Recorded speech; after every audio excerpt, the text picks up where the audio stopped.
আমার নাম আরিয়ান, বয়স 23। অনার্স শেষ করে নতুন চাকরি পেয়েছি।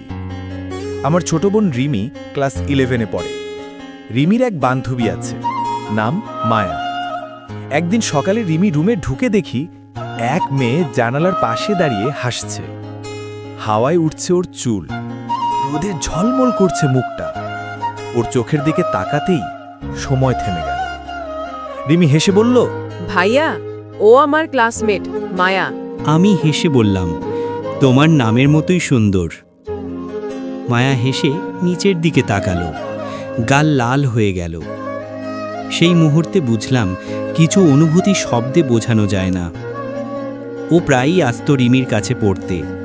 রিমি ব্যস্ত থাকলে আমি ওকে জল দিতাম বা কফি বানিয়ে দিতাম। ও একবার বলল, আপনি তো একদম সিনেমার মতো কফি বানান। আমি বললাম, তুমি হাসলে আরও মিষ্টি হয়ে যায়। ও লজ্জায় মাথা নিচু করল, কিন্তু হাসিটা লুকাতে পারল না। রাতগুলোতে ওর হোয়াটসঅ্যাপ অনলাইন দেখলেই আমার বুক ধকধক করত। একদিন সাহস করে লিখলাম, তোমার চোখ দুটো খুব শান্ত। ও রিপ্লাই দিল, তোমার কথায় অদ্ভুত একটা শান্তি আছে। সেই রাতে ঘুম আসেনি, মনে হচ্ছিল ও পাশে বসে আছে।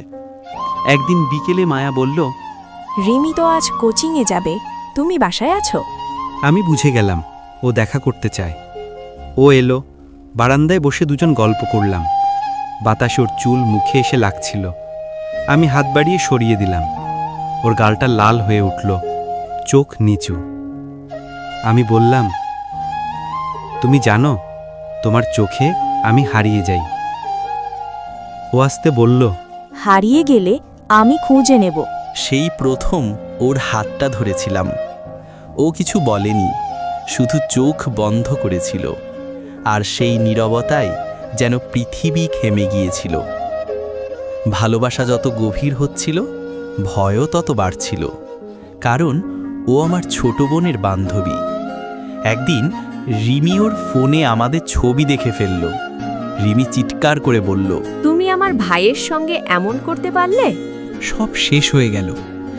মায়ার পরিবার জানল, ওকে অন্য জায়গায় পাঠিয়ে দিল। ও বলেছিল, আরিয়ান, যদি ভালোবাসো অপেক্ষা করো। আমি প্রতিদিন ওর পুরনো ভয়েস নোট শুনতাম।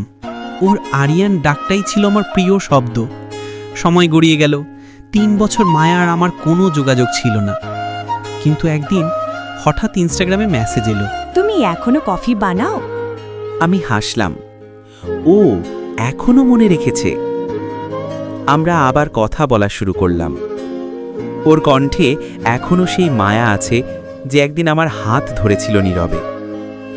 একদিন সন্ধ্যায় ও এলো, ঠিক আগের মতো, জানালার পাশে দাঁড়িয়ে বলল, আমি ফিরেছি, কারণ তোমাকে ভুলতে পারিনি। আমি বললাম, তোমার জন্যই আমি আজও একই জায়গায় দাঁড়িয়ে। ও আমার কাঁধে মাথা রাখল, বলল, এবার আর দূরে যাব না। আর আমি চুপচাপ ওর কপালে চুমু দিলাম, যেন সময়টা আবার প্রথম দিনের মতো হয়ে গেল। ভালোবাসা কখনো বয়স, সম্পর্ক, সমাজ বোঝে না। যদি সেটা সত্যি হয়, তাহলে একদিন না একদিন ফিরে আসে, ঠিক যেভাবে মায়া ফিরে এসেছিল।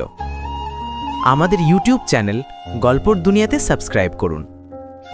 ভালোবাসা, বেদনা আর অনুভূতির প্রতিটা গল্প আপনার হৃদয়ে ছুঁয়ে যাবে। আমাদের ইউটিউব চ্যানেল গল্পর দুনিয়ায় সাবস্ক্রাইব করুন। এক গল্পের নতুন জগতে প্রবেশ করুন।